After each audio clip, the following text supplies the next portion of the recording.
Este webinar va a estar disponible también en la página web. Entonces, para ya no dilatar más el tiempo, vamos a empezar con el doctor Denis Petri.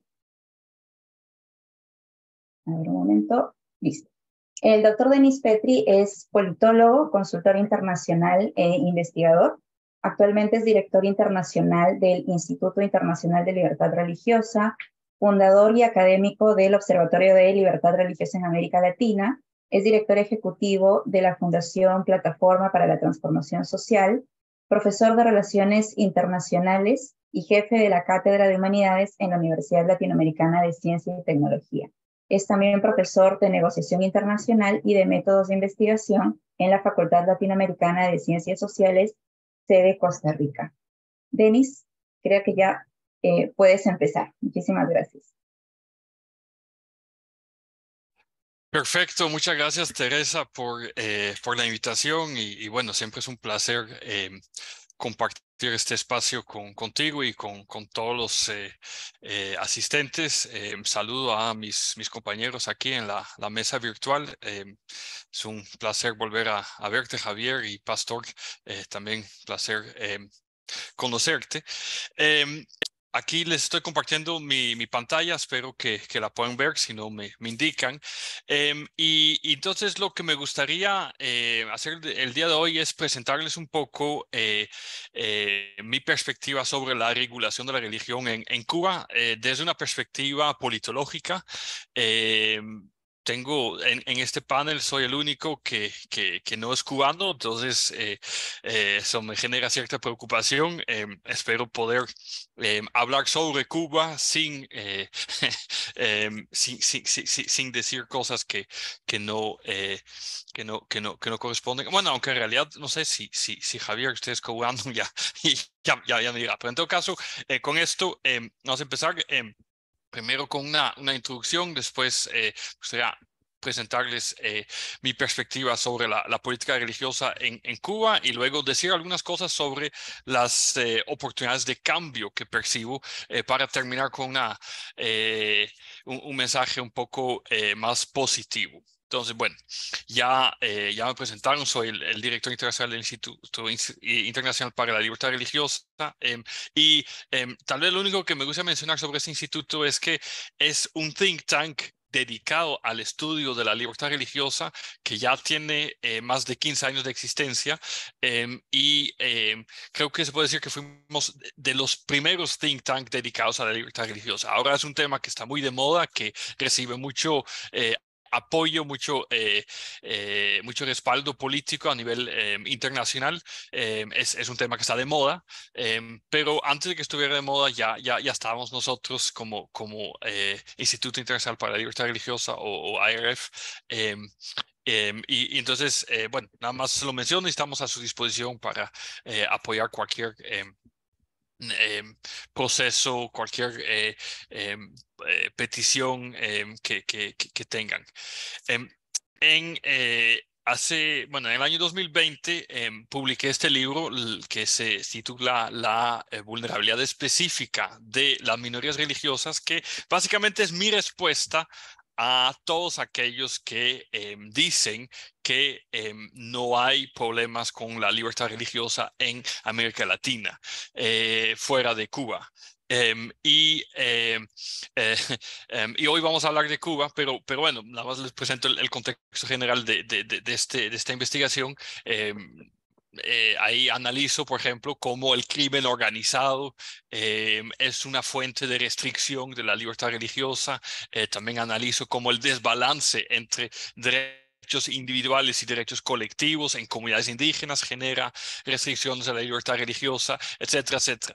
Y en Cuba, pues, siempre ha habido consenso sobre la presencia de violaciones de la libertad religiosa en Cuba, pero en realidad hay muchas matices, muchas sutilezas de la discriminación religiosa en Cuba que no se conocen. Tuve la oportunidad de hacer trabajo de campo bastante intensivo en Cuba en los años 2015, 2016. Luego me he reunido con muchos cubanos fuera de Cuba.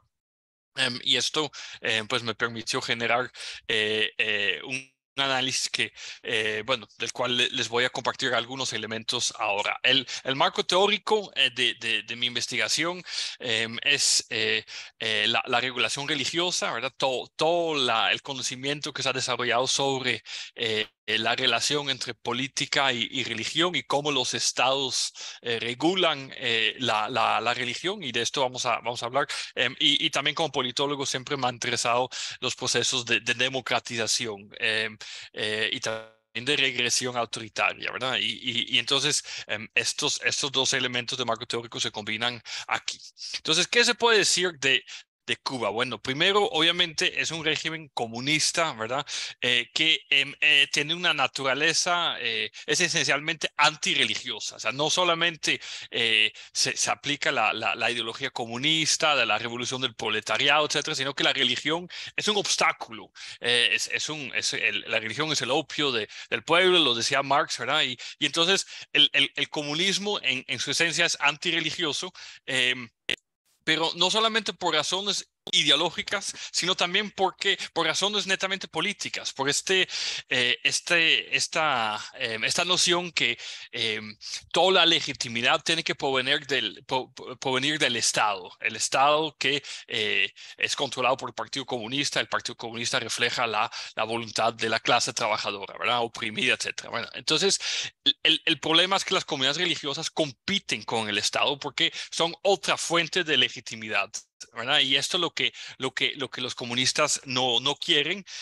Y también ven con mucha preocupación la capacidad de movilización que tienen los movimientos, las organizaciones religiosas, su autoridad moral, ¿verdad? En muchos casos, y también sus conexiones internacionales, ¿verdad? Y esto los pone realmente en una posición de vulnerabilidad. Y por eso es, bueno, los comunistas realmente no quieren a las religiones del todo, pero sí hay que, sí es que hay que aceptarlos.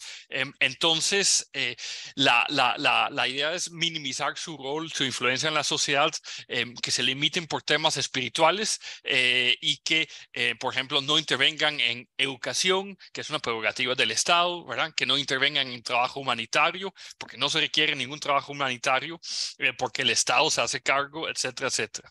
Algo muy llamativo es que, por ejemplo, Cuba nunca firmó el Pacto Internacional de Derechos Civiles y Políticos, que es el referente, ¿verdad? No solamente para la libertad religiosa, pero para los derechos humanos en general, con el argumento que la Revolución Cubana ya implementó derechos civiles y políticos, ¿verdad? Y entonces no hace falta firmar este convenio internacional. Pero bueno, entonces, con este trasfondo, ¿qué es lo que empezó a hacer el Estado cubano? Bueno, la estrategia inicial fue una estrategia de persecución abierta de los movimientos religiosos, ¿verdad? Desde que la Revolución Cubana se declaró comunista, pues hubo una persecución radical y violenta de todos los grupos religiosos principalmente de los grupos católicos y protestantes en el país.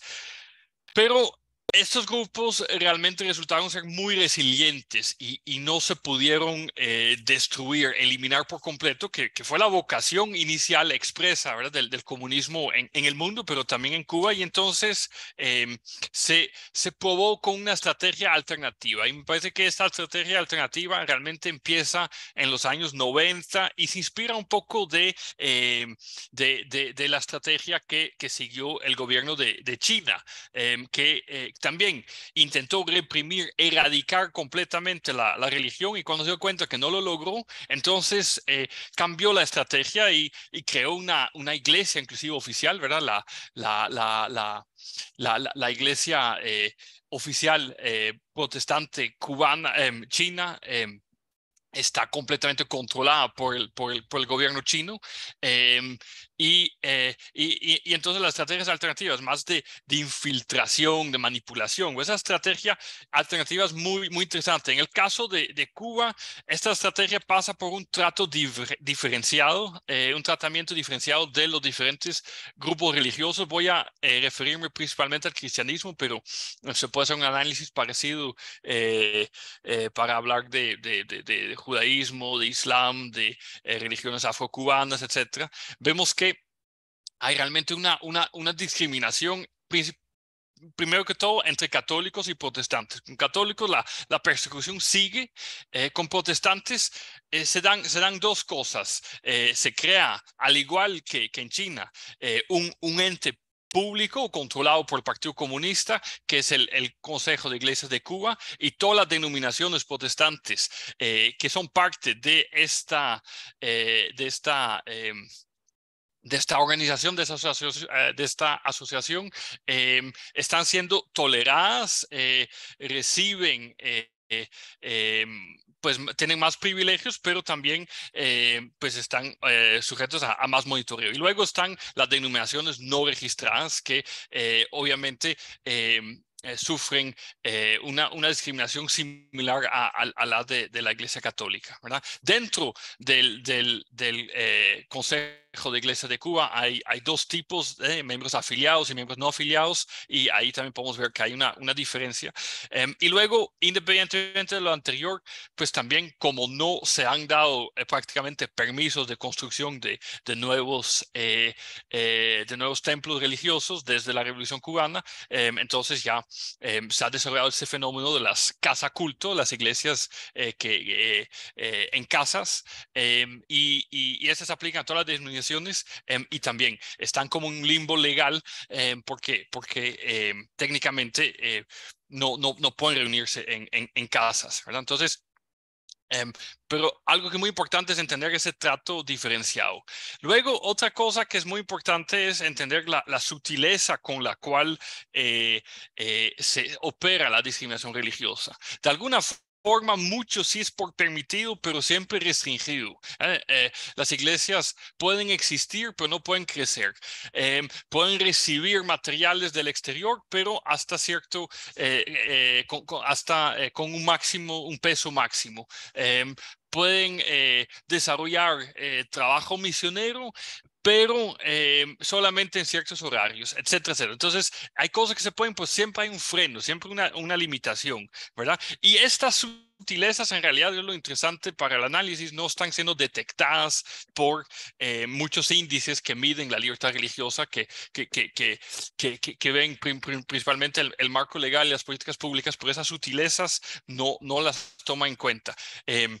Y pues son sutilezas, porque si vemos los incidentes violentos contra grupos religiosos, como lo describe la base de datos de incidentes violentos del Observatorio de Libertad Religiosa en Cuba en el año 2022, definitivamente hubo incidentes, no es que sean pocos. Aquí pueden ver el resumen, si no pueden visitar la página web de la organización para mayor detalle, pero no es una cantidad muy, muy grande de incidentes. Lo que más se da son estas prácticas sutiles y también esa desmotivación que afecta a muchos líderes de grupos religiosos en general, ¿verdad?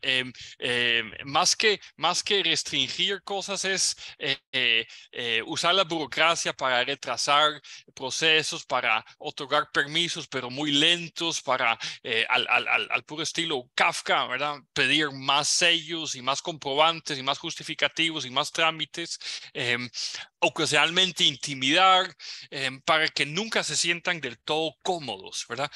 Los líderes religiosos. Y esto, como le decía, esto son sutilezas que no recogen muchas veces los índices de libertad religiosa. Hay mucha arbitrariedad también en la aplicación de las reglas. A veces cosas se permiten, a veces no se permiten.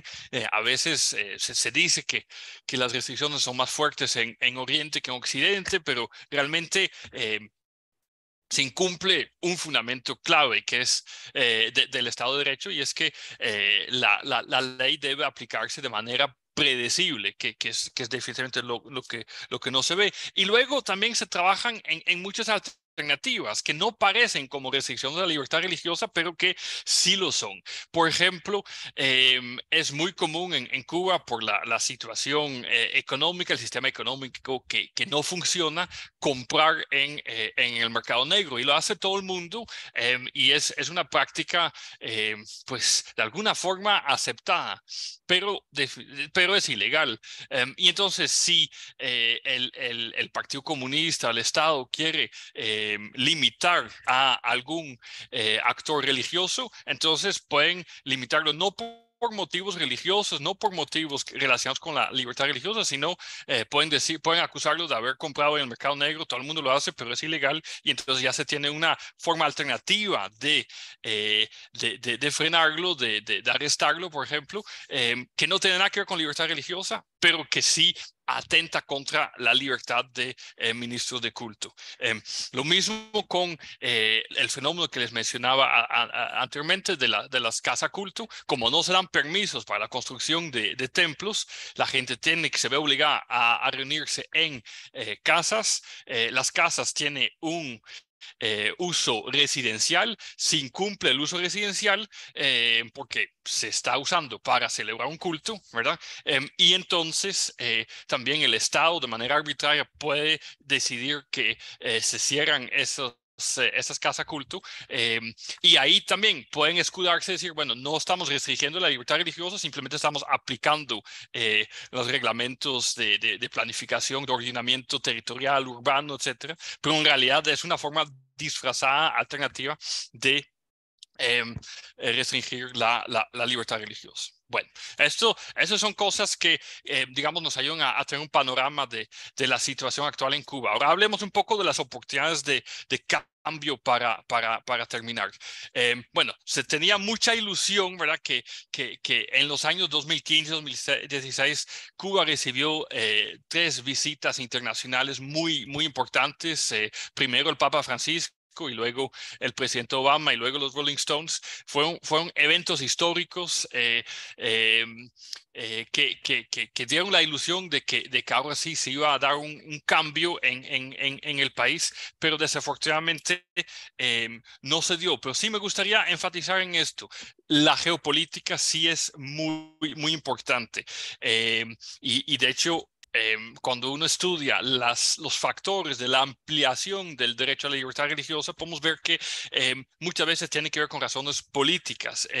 Un episodio muy importante fue la apertura que vivió Cuba en el año 92, cuando eh, se reformó la Constitución. Ahora, recientemente Cuba adoptó una constitución nueva, pero se reformó la constitución también en el 92, y Cuba dejó de ser un estado formalmente ateo, y se dio un poco más de libertad para las organizaciones religiosas, pero el factor geopolítico fue que Cuba, el gobierno cubano, ya no tenía el mismo apoyo de la Unión Soviética, que dejó de existir, y necesitaba ayuda humanitaria. Esa ayuda humanitaria muchas veces se canaliza a través de organizaciones religiosas, y entonces esto motivó esta apertura. Otra apertura que se está dando en años recientes, en el marco de la firma de convenios con países de Medio Oriente, con Qatar, con Turquía, con Irán, que de hecho no son tampoco regímenes muy positivos, pero se crearon,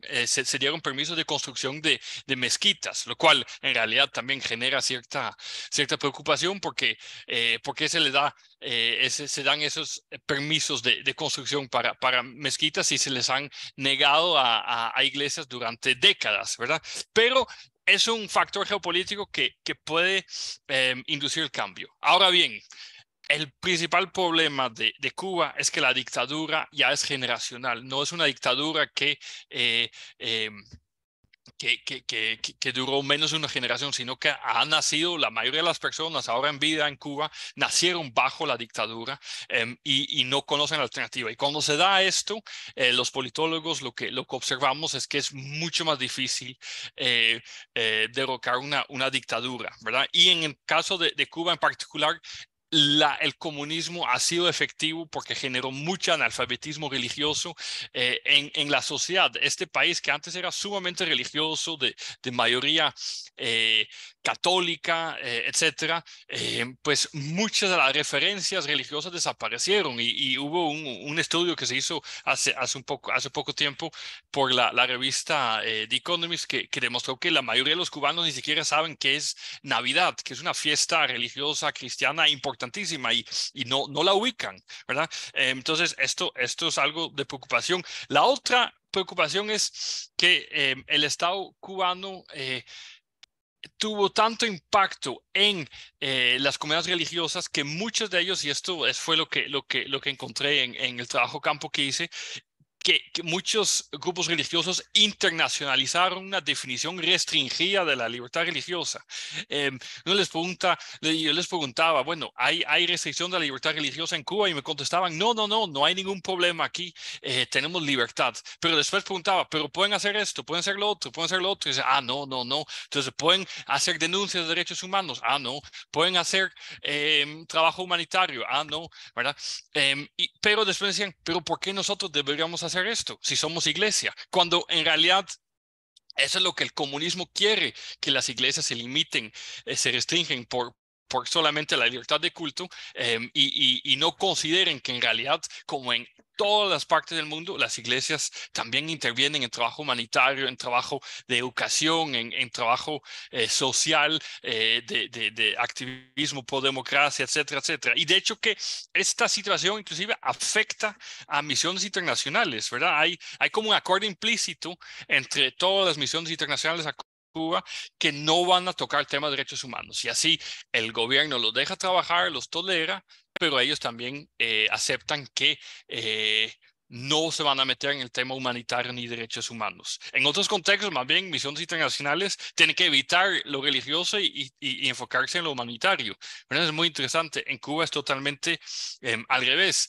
Y también, como hubo una persecución tan severa en las primeras décadas del comunismo, de la dictadura, entonces, después de la revolución, y que después se redujo un poco la intensidad de la persecución, muchas personas piensan, bueno, ya estamos muy agradecidos con las libertades que ahora tenemos, pero estamos lejos del ideal que se tiene que tener. Y luego, recientemente entró todo ese tema de los derechos LGBT. El comunismo antes era sumamente homofóbico, opuesto a las minorías sexuales, ahora los está abrazando, etcétera. Pero aquí creo que no es un compromiso genuino con esa temática, sino que esto divide a los grupos religiosos y esto es parte de lo que está haciendo el régimen para seguir asentando su poder. Pero hay esperanza y yo creo que en Cuba, en realidad, la única institución privada, no estatal, no pública, que se permite, porque no hay empresa privada, no hay asociaciones privadas, no hay fundaciones privadas, todo esto no es posible. La única organización privada que puede existir, que es tolerada, son los grupos religiosos. Entonces, de ahí tiene que venir el cambio. Y de hecho que se están dando muchas protestas, todas las protestas por democracia que se están dando surgen de los grupos religiosos. Y entonces sé que no es fácil, sé que hay que combatir el analfabetismo religioso, hay que combatir la internalización de la definición estrecha de la libertad religiosa que les mencionaba, pero siento que hay una oportunidad enorme y bueno, si vemos en la historia, la democratización de América Latina ha sido resultado del trabajo de líderes religiosos como, por ejemplo, Monseñor Romero en El Salvador, ¿verdad? Y también como lo están la resistencia que están llevando los obispos católicos en Nicaragua. Entonces, la fuerza democratizadora sí está en los grupos religiosos. Es inevitable, pero bueno, tenemos que ser pacientes.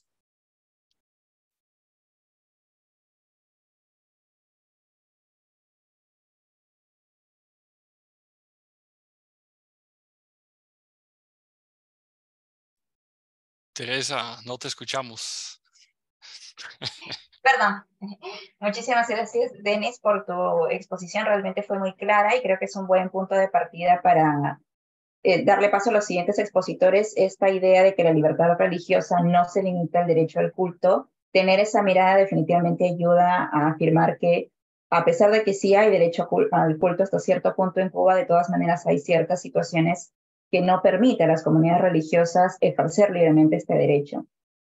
Y bueno, yo creo que ahora me gustaría darle pase a Javier Peña, para que nos comente un poquito sobre cuál es la situación de otras minorías, de las minorías religiosas en el país, y también para que nos cuente un poco sobre el marco normativo, que también es utilizado como un recurso para reprimir a las comunidades religiosas. Javier Peña es el director de comunicaciones en Outreach Aid to the Americas. Antes de esta posición se desempeñó como asistente de comunicación en la Comisión de los Estados Unidos para la Libertad Religiosa. También trabajó en Comité de Asuntos Exteriores en la Cámara de Representantes de los Estados Unidos y en 2016 completó su maestría en Relaciones Internacionales de Georgetown University. Javier, por favor, puedes empezar.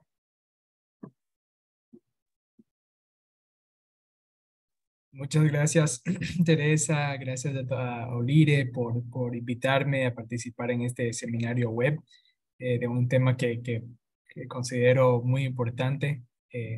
Es un honor estar aquí. Primero quiero compartir sobre esta investigación, una investigación que se hizo para profundizar sobre las normas legales, las normas de la Constitución cubana. Esta investigación se hizo el año anterior, la llevamos a cabo nosotros, OAA, y fue comisionada por la Comisión para la Libertad Religiosa de los Estados Unidos, que es una agencia del gobierno estadounidense bipartidista y es dedicada a monitorear y reportar acerca de las libertades de la libertad de religión en todo el mundo, todos los países del mundo, y también a hacer recomendaciones a la Casa Blanca, el Congreso y el Departamento de Estado de cómo mejorar y cómo defender este derecho a nivel internacional. El propósito de esta investigación fue mejorar el conocimiento de las protecciones constitucionales y legales de Cuba para la libertad de religión o creencias en la ley y la práctica. Y eso es muy importante mencionar porque una de las conclusiones, uno de los temas de la investigación es que hay un espacio, una distancia muy grande entre lo que dice la ley en muchos casos, en particular la Constitución, y la práctica, la realidad para muchos cubanos, en particular los religiosos. Aquí quiero agradecerle al doctor Petri por su presentación, porque siento que nos dio una buena panorama, contexto de la situación de la religión en Cuba, de un poco de la historia, de la relación entre el gobierno y los grupos religiosos, en particular grupos independientes, como podemos ya ver un poco y voy a hablar un poco más, tienen una experiencia muy diferente y mucho más difícil de la que tiene religiones ya reconocidas y que son registradas con el gobierno. Un poco sobre la metodología de esta investigación. Analizó la nueva constitución que fue aprobada por Cuba en el 2019 y cómo difiere de la constitución anterior, qué cambios tuvo, que en particular con respecto a la libertad religiosa. Y también se analizó más de 2,000 leyes, decretos y otras normas legales que regulan y se usan para controlar y restringir el derecho a la libertad de religión. Y también el equipo hizo una evaluación de la Constitución y del marco legal en Cuba. Una evaluación usando 36 indicadores que fueron desarrollados por el ex relator especial para la libertad religiosa de las Naciones Unidas, el doctor Ahmed Shahid. que se usaron para determinar el cumplimiento, el nivel de cumplimiento con estándares internacionales de los derechos humanos en Cuba. Y también finalmente se hizo una encuesta de líderes religiosos que incluyeron católicos, evangélicos y también otros grupos de religiones minoritarias en Cuba, como musulmanes, judíos y también el grupo de yorubas, que son practicantes de religiones africanas, que de hecho no son minorías, porque la mayoría del pueblo, de acuerdo según muchas cifras, son practicantes de Yoruba, incluso muchos que se identifican como católicos. Pero de manera organizada no son tan visibles como otros grupos, como los cristianos y los católicos. Ahora quiero compartir algunas de las conclusiones generales de la investigación. La Constitución, una de las conclusiones más importantes es que la Constitución cubana no cumple con los estándares de libertad religiosa basados en el derecho internacional. Los 36 indicadores que fueron elaborados por el ex relator especial de las Naciones Unidas consideran la relación de la libertad religiosa con derechos fundamentales complementarios. Por ejemplo, las libertades de expresión y de asociación. Estos son derechos que, si se violan esos, muchas veces se viola la libertad religiosa. Cuando se viola la libertad religiosa, a la misma vez están violando el derecho a la expresión, la asociación, por ejemplo, de grupos religiosos, ¿no? De grupos para reunirse, para hacer servicios religiosos. Y este grupo de indicadores sirve como un mecanismo objetivo para determinar el cumplimiento con las normas internacionales de derechos humanos. Y esto es un estudio significativo, porque el régimen cubano muchas veces por todo lado dice e insiste que sí tienen libertad religiosa, que en el país sí existe la libertad religiosa. Pero esta investigación, este mecanismo se puede usar para mostrar que en realidad de manera significativa, de una manera que pueda ser ser reconocida al nivel internacional como un lugar, un país que de verdad, donde la gente verdaderamente puede disfrutar la libertad religiosa, no pasa esa prueba, se puede decir. Y para dar solo una idea de estos indicadores, quiero dar solo 2 ejemplos. Por ejemplo, uno de ellos es que si hay un marco legal para obtener permisos para reuniones públicas.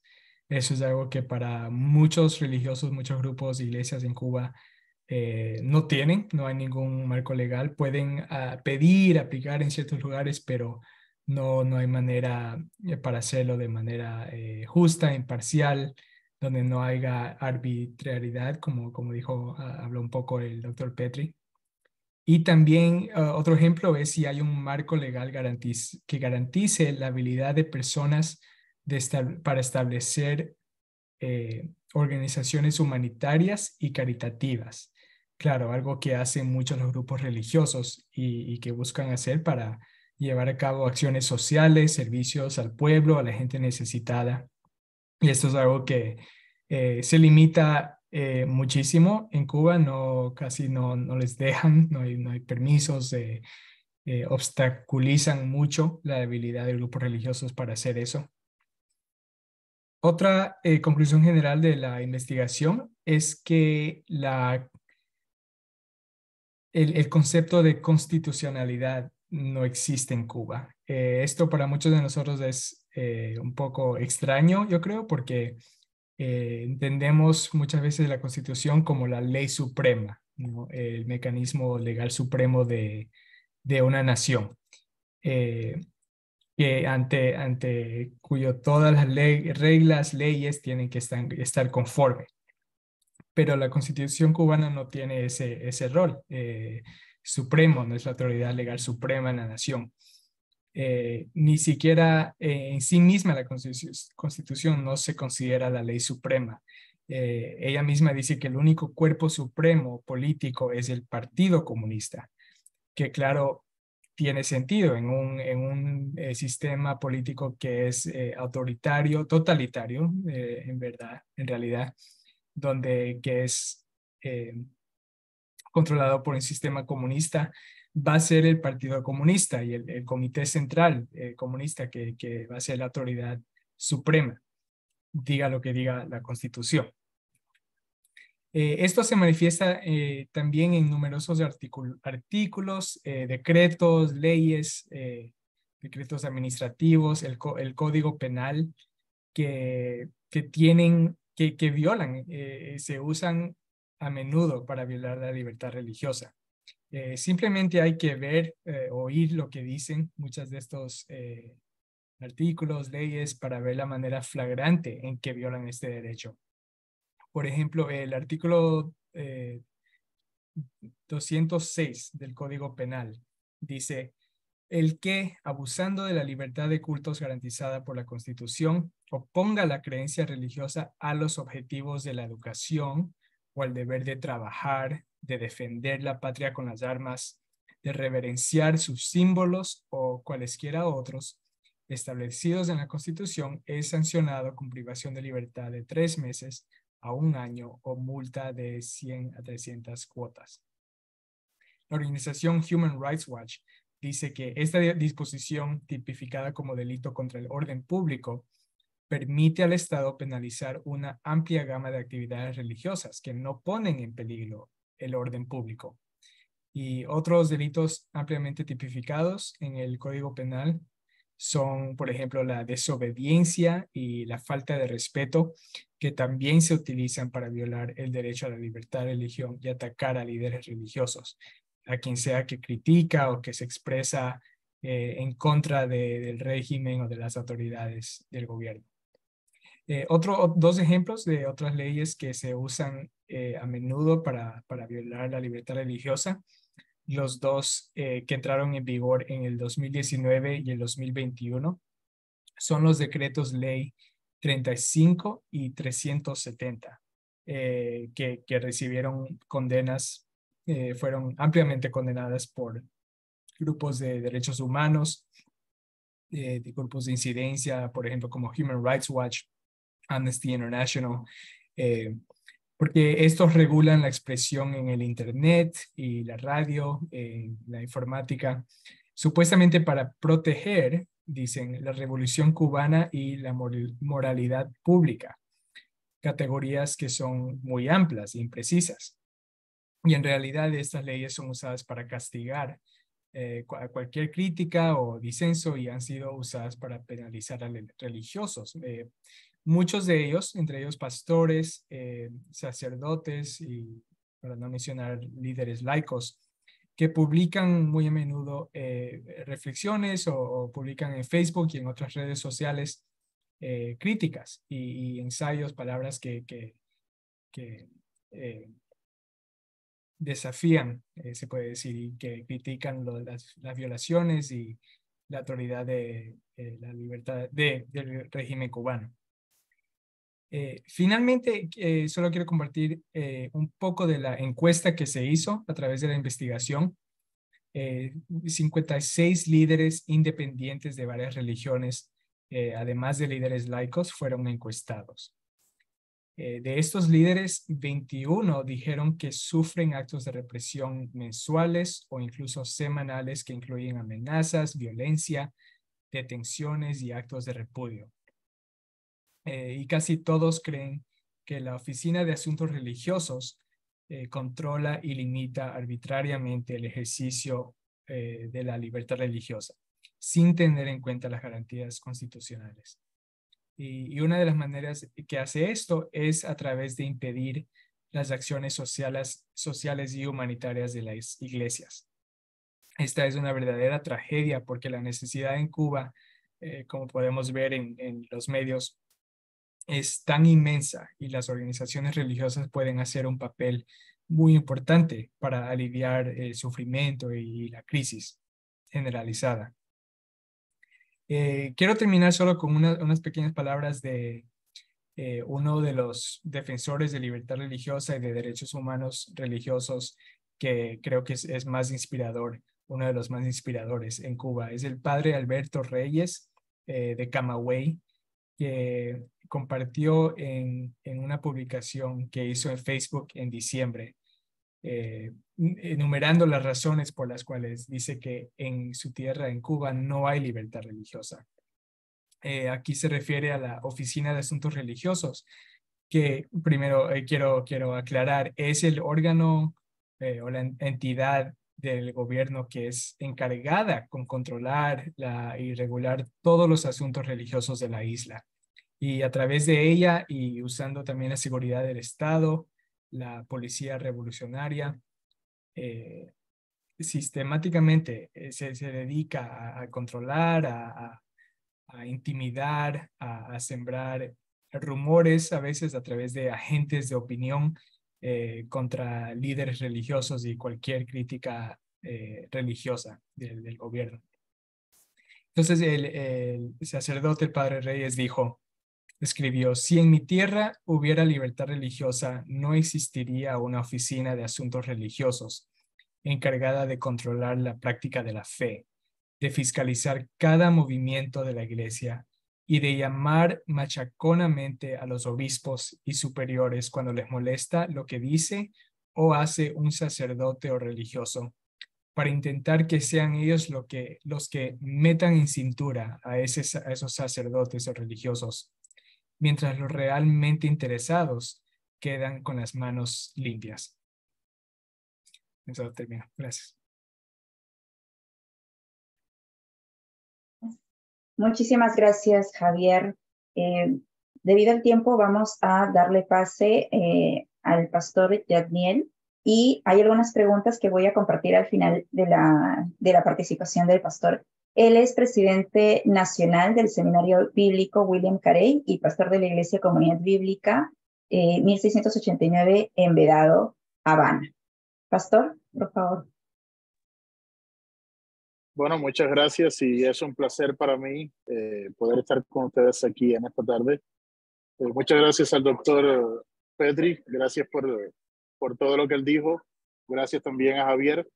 Tal parece como que ellos se han dedicado a estudiar todas las cosas y yo simplemente estoy aquí ahora porque soy como que el ejemplo vivo de todo lo que han dicho. Entonces, sí, tienen razón tanto el doctor como Javier. Tienen toda la razón en todo lo que han dicho y es 100% cierto. Yo nací en el año 85 cuando mi papá ya era pastor de una iglesia supuestamente legal en Cuba y conozco entonces bien de cerca todo el funcionamiento que se hace en cuanto al gobierno con una iglesia que supuestamente es legal, con todo el reconocimiento en la isla, donde recuerdo desde niño mi papá construir el templo en placetas y nunca le dieron permiso de construcción. Mi papá lo construyó simplemente porque lo construyó y fue así, y nunca se le dio permiso de construcción, nunca se le dio ningún papel, nunca hubo nada, y eso era una iglesia legal, supuestamente. Entonces mi papá comenzó a tener varios problemas desde ahí, desde el año 92, donde lo estaban todo el tiempo interrogando y cuestionando y todas estas cosas porque supuestamente estaba haciendo un templo. Y todo aquello siempre se le dijo, bueno,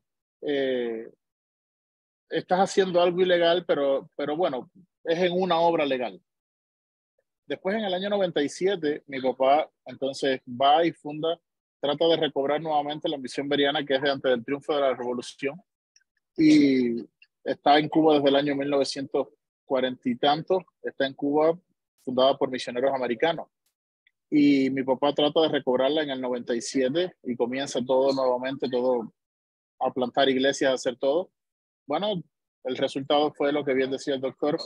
Le quitaron 15 casas culto, los pastores los expulsaron para la calle, hicieron todas estas cosas desde el 97 hasta el 99, haciendo bastante presión, diciendo que mi papá era agente de la CIA y todas estas cosas.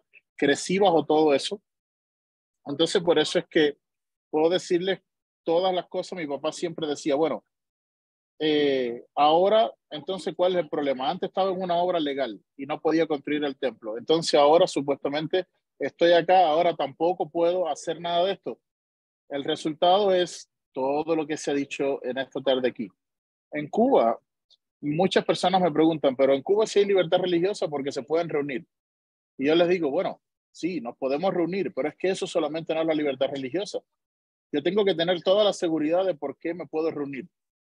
Yo puedo definir a qué horario me voy a reunir, yo tengo que definir qué voy a buscar para reunirme, dónde lo quiero hacer, cómo, cuándo, la manera que lo hago.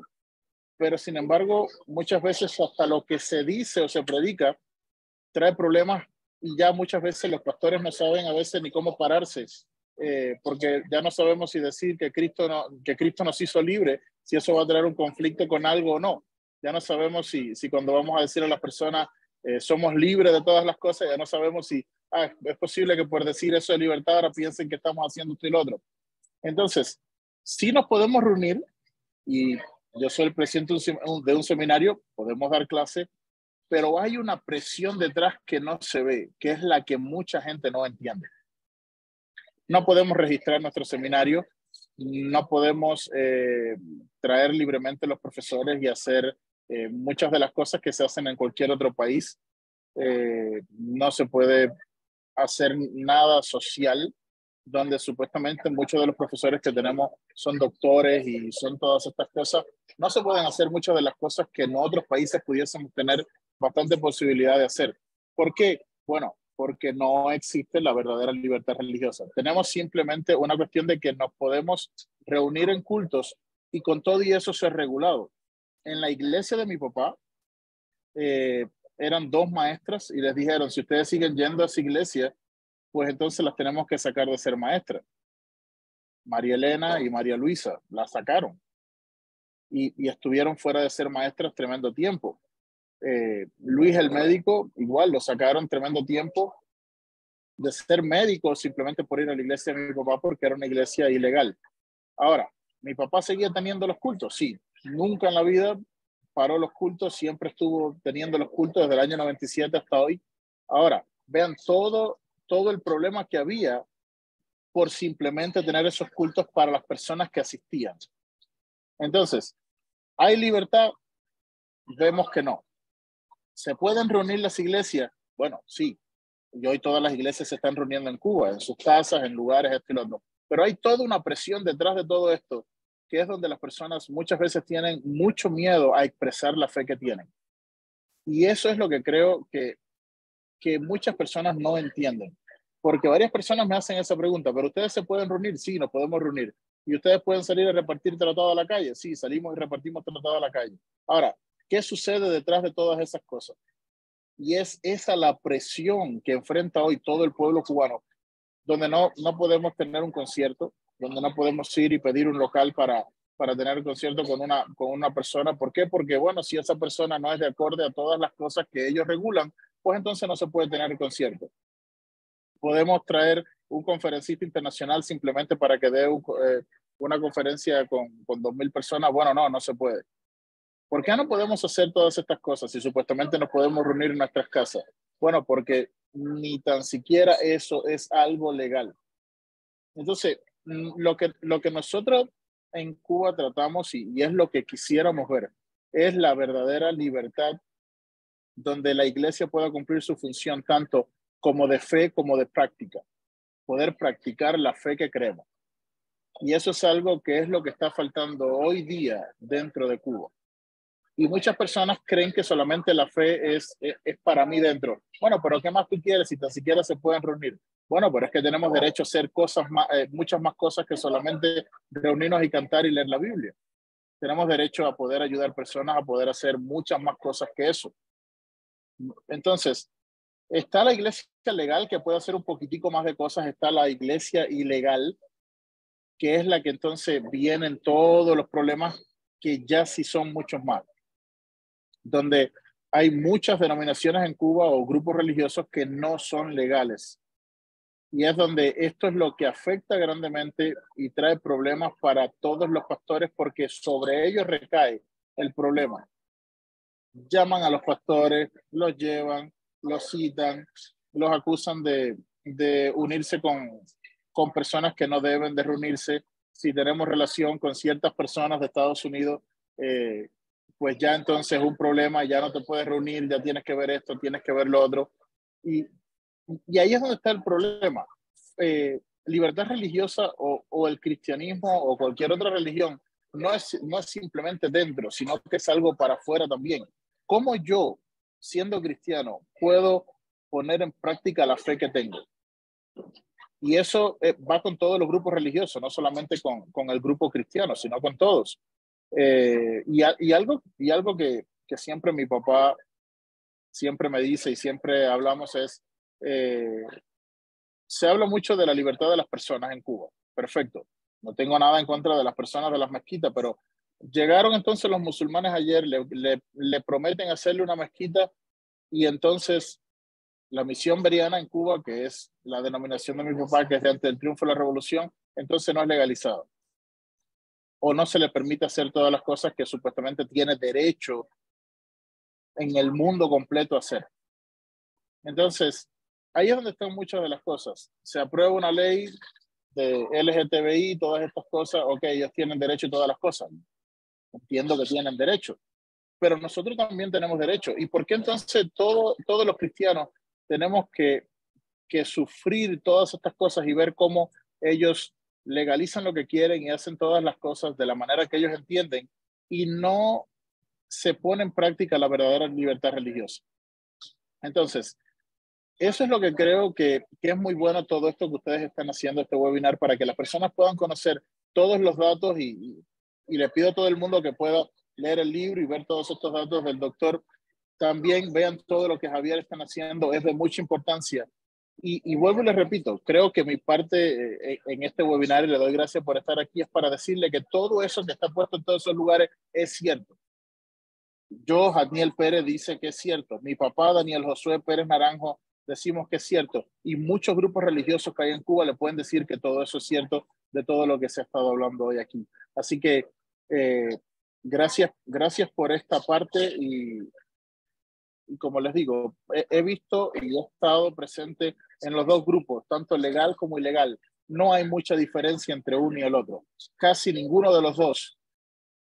O sea, casi los dos están dentro de la misma situación, porque los dos están bajo la misma presión de no poder ejercer todo el derecho que deben. Así que muchas veces nos quieren poner como que los legales son los buenos, los ilegales son los malos, y al final de la historia ni los legales pueden hacer todo lo que quieren hacer, y bueno, los ilegales no pueden hacer lo que quisieran hacer. Pero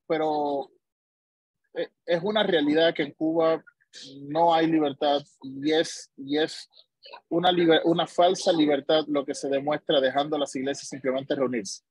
Así que cualquier pregunta que tengan, no sé, puedo abordar cualquier otra pregunta que tengan y puedo decirla. Listo. Pastor, muchísimas gracias por compartir su experiencia. Esa sí era la intención al considerarla para que participe, así que muchísimas gracias. Sí hay algunas preguntas, no solo para usted. Quisiera empezar con las preguntas relacionadas con la primera exposición y ya luego vamos siguiendo. Hay una pregunta, bueno, un par de preguntas para el doctor Denis. Carmen nos comenta, bueno, agradece las exposiciones y en el tema geopolítico la pregunta es ¿qué relación ve entre la experiencia de Cuba y lo que está sucediendo con la libertad religiosa en Nicaragua? Y a esto empalmo con otra pregunta. Doctor Denis, usted mencionó a modo de comparación el caso de Nicaragua. Quisiera saber qué pueden hacer las comunidades religiosas en Nicaragua para no caer o para que no se conviertan en víctimas de la dictadura generacional. Bueno, muchas gracias por las preguntas, preguntas muy buenas. De hecho, me va a costar contestarlas porque requiere de alguna reflexión.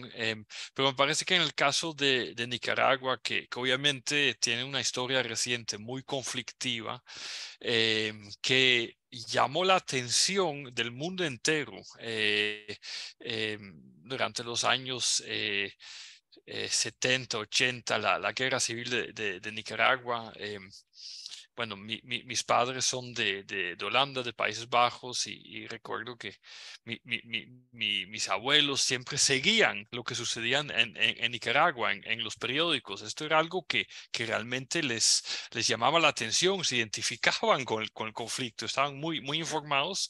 Y luego entra como una especie de cansancio, ¿verdad? De la comunidad internacional. Y eso es algo que estoy viendo en Nicaragua. En el año 1990, Nicaragua inicia una transición democrática muy esperanzadora. El país empieza a mejorar, aunque todo ese proceso democratizador se echó a perder porque siguió la corrupción y el abuso de poder y todo, y luego ya en el año 2007 regresan los sandinistas al poder. Pero creo que el factor geopolítico aquí es que la comunidad internacional se desentendió de Centroamérica y de Nicaragua, como que se olvidaron del país, ya no está tan cerca de los corazones de las personas como lo estuvo en los años 70 y 80, seguro porque las prioridades internacionales cambiaron, etcétera.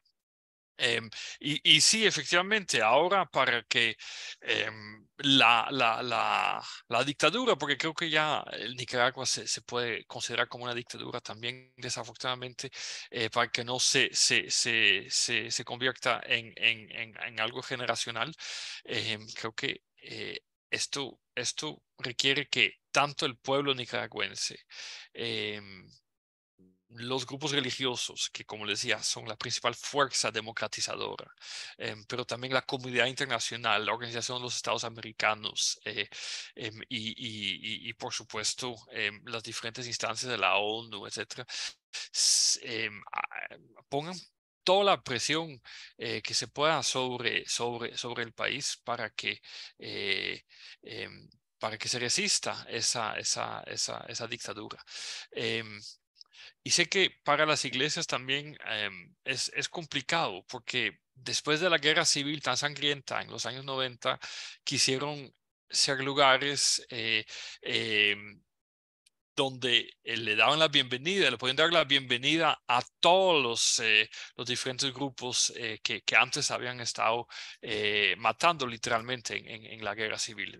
Querían ser un lugar para los sandinistas y la contra, y por eso tal vez no tomaron partido en el conflicto. Pero bueno, ahora se están levantando y están denunciando las violaciones que se están dando. Pero tal vez es un poco tarde, aunque nunca es tarde, hay que seguir con este esfuerzo. Sí. Muchas gracias, Denise. Para Javier, mencionaron en el informe, bueno, la pregunta es si es que en el informe se mencionó la realidad de los grupos minoritarios. Ya habías comentado que quizás no es que sean tan minoritarios, pero que no están institucionalmente organizados. En este caso, por ejemplo, las comunidades musulmanas y judías, ¿cuál es su situación? ¿Son hostilizados de la misma manera que los cristianos o en menor medida? ¿Cómo han identificado esto en el informe?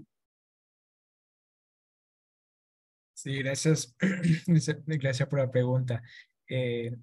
Sí, en este informe se aborda el tema, pero no con mucho, no se presta mucha atención a eso en ese informe del que hablé de la Constitución cubana.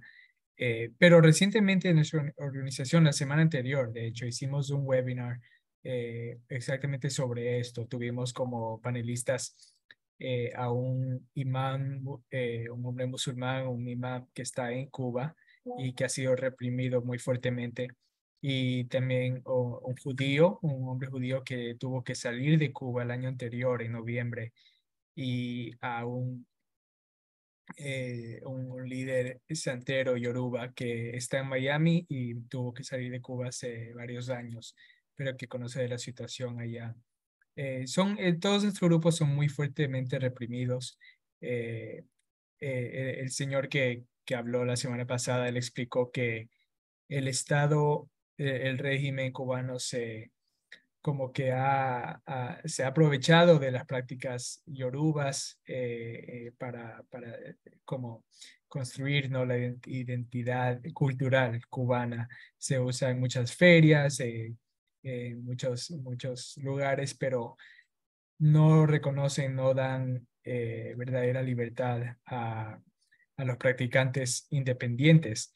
De hecho, algo que enfatizaron y que aquí es importante recalcar es que el régimen cubano ha creado ciertas organizaciones que se pueden decir que son como organizaciones paraguas religiosas. Por ejemplo, la Asociación Cultural de los Yorubas, también la Liga Islámica de Cuba y, claro, para los cristianos, el Consejo de Iglesias Cristianas de Cuba.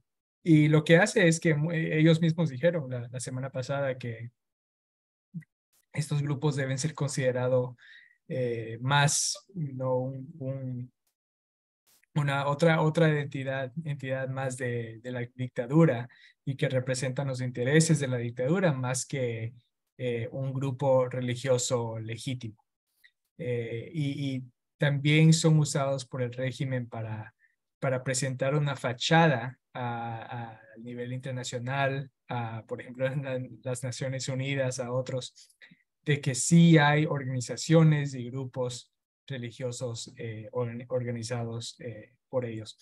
Un ejemplo para el grupo musulmán de algo que han tenido, que han experimentado recientemente, es que fueron prometidos una mezquita en La Habana y que iban a construir una, pero nunca ocurrió.